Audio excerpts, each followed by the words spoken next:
warahmatullahi wabarakatuh. Perkenalkan, nama saya Esa Maharani dari kelas 2B Sosiologi. Di sini saya mendapatkan tugas UTS mata kuliah kewarganegaraan, yaitu membahas bab 6 tentang hakikat instrumentasi dan praktis demokrasi Indonesia yang berdasarkan Pancasila dan Undang-Undang Negara Republik Indonesia tahun 1945.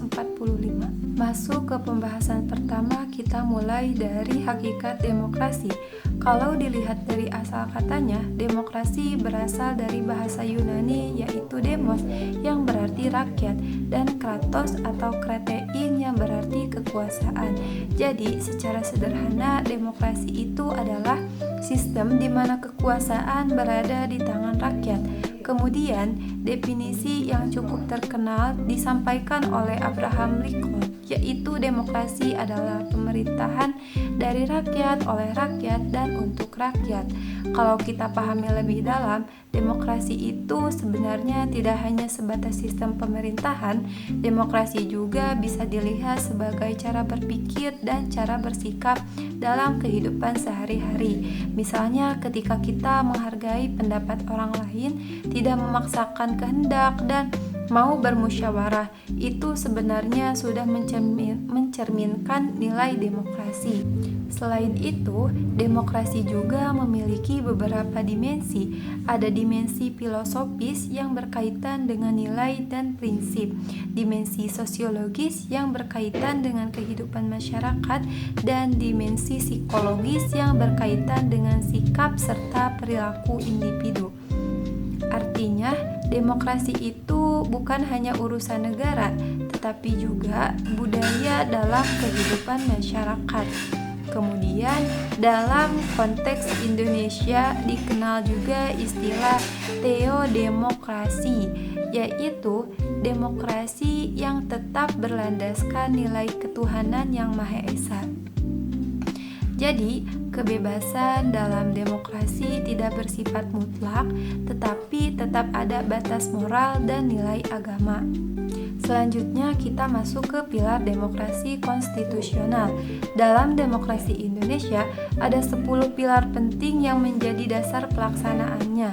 Beberapa di antaranya adalah kedaulatan rakyat, supremasi hukum, pembagian kekuasaan, perlindungan hak asasi manusia, serta keadilan sosial.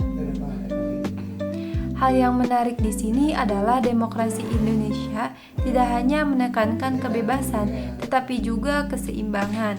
Artinya, kebebasan tetap harus diiringi dengan tanggung jawab, hukum, dan nilai moral.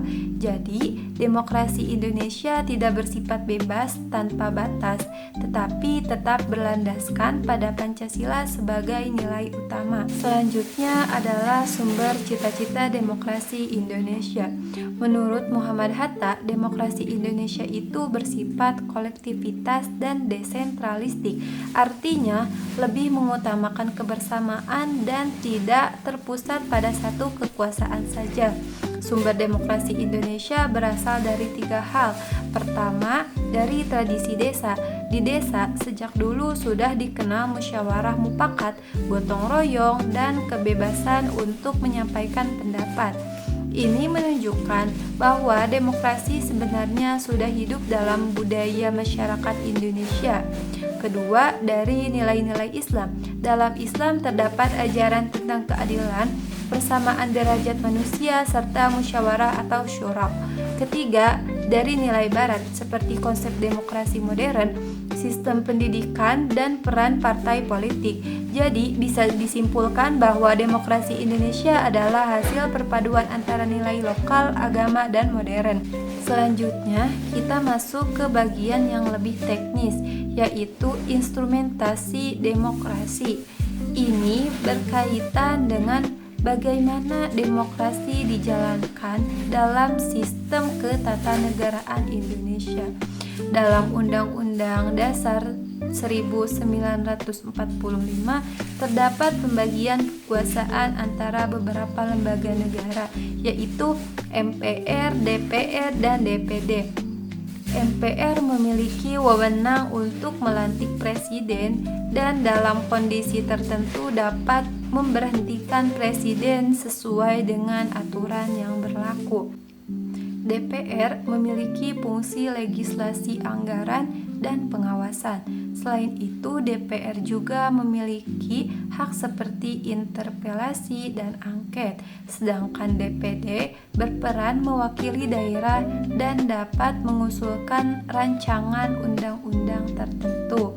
Sistem ini dikenal dengan istilah checks and balances, yaitu sistem saling mengawasi antar lembaga negara. Tujuannya adalah agar tidak terjadi penyalahgunaan kekuasaan. Selanjutnya, kita lihat bagaimana perkembangan demokrasi di Indonesia.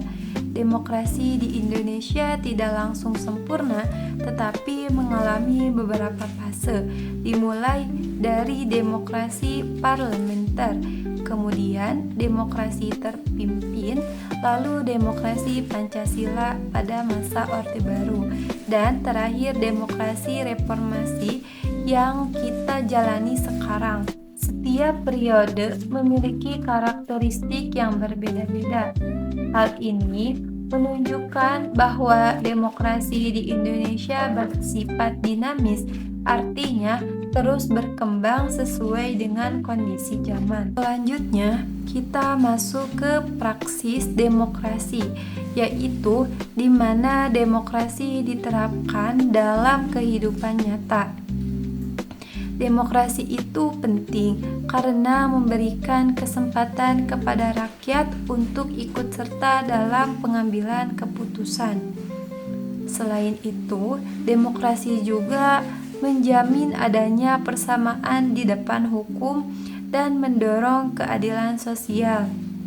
Namun, dalam praktiknya, demokrasi di Indonesia masih menghadapi berbagai tantangan, misalnya partisipasi masyarakat yang masih rendah, munculnya politik dinasti, dominasi elit politik, serta lemahnya kinerja lembaga.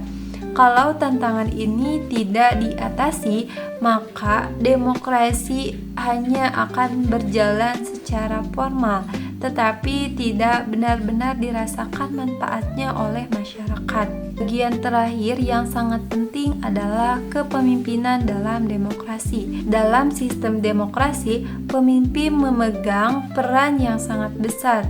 Seorang pemimpin tidak hanya dituntut untuk memiliki kemampuan, tetapi juga harus memiliki moral yang baik.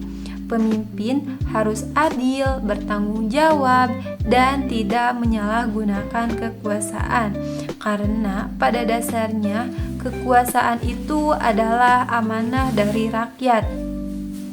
Kalau seorang pemimpin tidak bermoral, maka dampaknya bisa sangat besar seperti ketidakadilan, penderitaan rakyat, bahkan konflik sosial.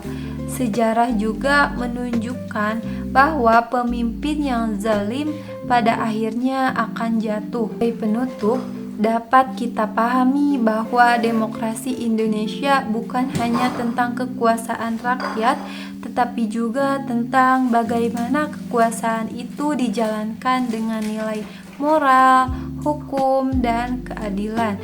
Demokrasi yang baik tidak hanya ditentukan oleh sistem, tetapi juga oleh kualitas masyarakat dan pemimpinnya.